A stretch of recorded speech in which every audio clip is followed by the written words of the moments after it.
আসসালামু আলাইকুম রহমতুল্লাহ বারাকাতু।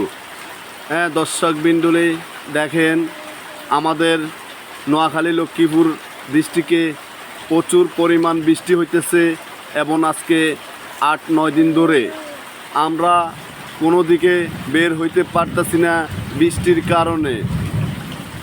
তারপরে এত পরিমাণ বৃষ্টি হচ্ছে, গাড়ি ঘোড়া চালাইতে পারতেছি না, এমনকি কামাই রুজি করতে পারতেছি না।